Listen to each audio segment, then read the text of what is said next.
Still gonna be messing around with our contour layer that we made in the first video, and we're going to be doing some alterations to this and setting some colors and doing some line weight stuff and just generally making this an easier map to read.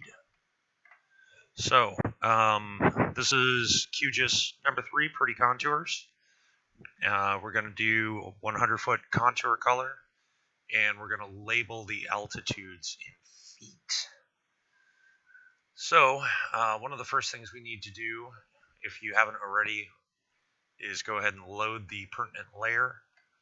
I've got the layer right here. I've actually just gone ahead and saved this as a tutorial example because I've been doing so many of these videos lately. So the first thing we're going to want to do is we're going to want to open the attribute table, which takes a second.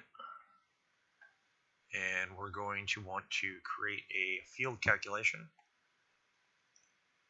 And for this field calculation, what we're going to be doing is setting a Boolean that is going to act as a modifier for our elevation in meters. So that probably doesn't make a lot of sense from the outset. So go ahead and bear with me, and I'll show you what we're doing, and I'll tell you what to type. So first thing we want to do is we want to create a output field name. So we're going to go ahead and call this, let's just call this index 100, because it's going to be a 100 foot. And we're going to create a conditional.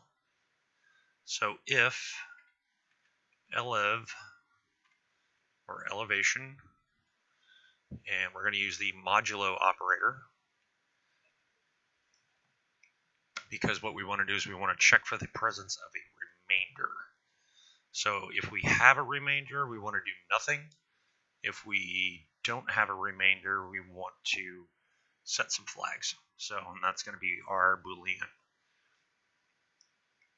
So we want to do this in 100-foot increments.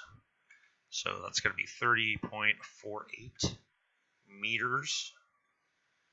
And we want to check and see if that's going to be equal to 0. If it is, we're going to set the result when true to 1. And if it's false, we want to set it to null. So I haven't had a chance to sanity check that, but I believe that should do what we want it to. So it's going to go ahead and calculate all that out. Add our index. Okay, so let's go ahead and double check. Okay, it looks like it didn't work for some reason, or it didn't work the way it was supposed to, because that should have been a multiple of 10. So that should have been 1 right there. So what we'll do, we'll go ahead and reopen this up. Update an existing field, index 100. Let's see, we're going to go if. Okay, so I'm back. I'm not sure exactly why what I was doing wasn't working, but I did find a workaround. So one of the things I had to do was, rather than creating the index first, I had to create the elevation in feet first. And then from that, I went ahead and created the index.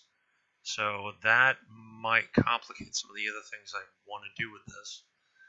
But for now, it does work. So as you can see, when we go from 1,000 feet, we're at 1. We go to 1,025 feet, we're at null. So that's the way it's supposed to behave. I don't know why it wasn't working properly before. Mathematically, I'm guessing it was probably just an operator overloading issue when it went from meters right here and a real number and then trying to do a modulo operation. So anyway, but what I'm going to do is I'm going to take and put the expression I used to create these fields in the notes, and we'll go from there. So essentially what I had to do first was I had to take and create a new field, and that was elevation feet. And I then went 11, and then that was just divided by 0.3048, and that will give me this number in meters and to this number in feet. And then if you hit OK, right now it'll fail because it's got an existing field for that. Or if you want to just do it here, we'll go ahead and hit OK.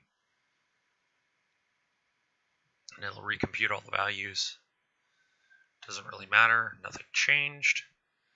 And then in order to create the index 100 field, we had to create a new field. Again, that was index 100. And then what we did for that was we went if 11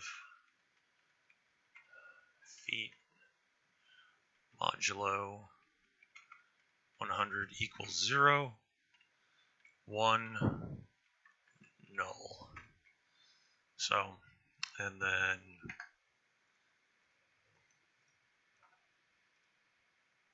that worked out just fine.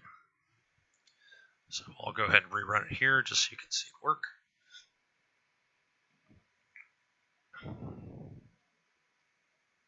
And as you can see, again, nothing changed. Okay, one of the other things I did while I was gone was I went ahead and set some symbology here. So what you want to do is you've got these options over here. You want to click on symbology. You want to go to from single symbols to categorized. You want to classify, which will open up a dialog, which will put in multiples here. And then you want to add a field. So what I went ahead and did was I created one line style, this green line style, which is going to be for our 100-foot contours. And everything else is going to be in this light red line. Now, one of the reasons why I use red for the minor contours is if you're looking at the map under a red light, green shows up really well, but red doesn't show up at all. So, just a little note there.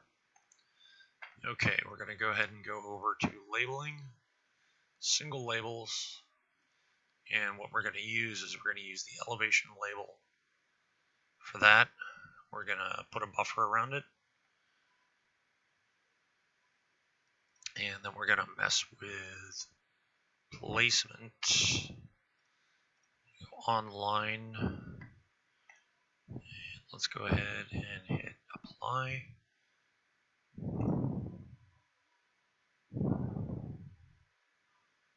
So 2,900, 3,000. And again, this was the area we are looking at, kind of as a tutorial for this.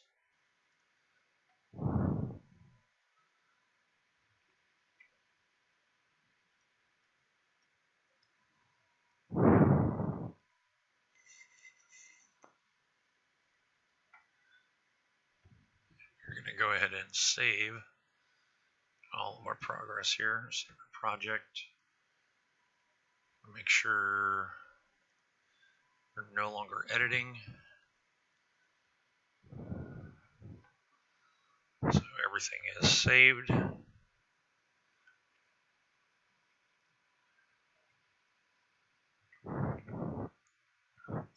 This is maybe a little bit busier than I would like for most applications.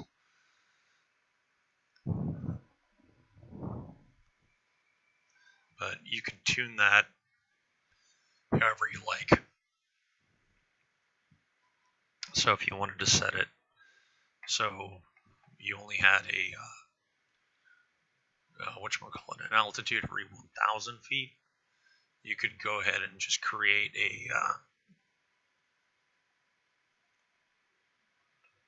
another elevation label field or something like that. So you could say elevation 1000 and have whatchamacallit, something every 1,000 or every 500 feet. So as you can tell, my voice is fading a bit, so I'm going to go ahead and call it quits for now. And once again, thanks for watching. I hope you guys are enjoying this video series. Like and subscribe. I won't say it helps me out, but it's something that lets me know I'm going in the right direction with what I'm doing here on YouTube. If you have any questions, feel free to post them down below in the comment section. I do try to read it, but sometimes it takes me a long time to get back to people. So anyway, I really appreciate it. Thanks again. Thanks for watching, and I'll talk to you later. Bye.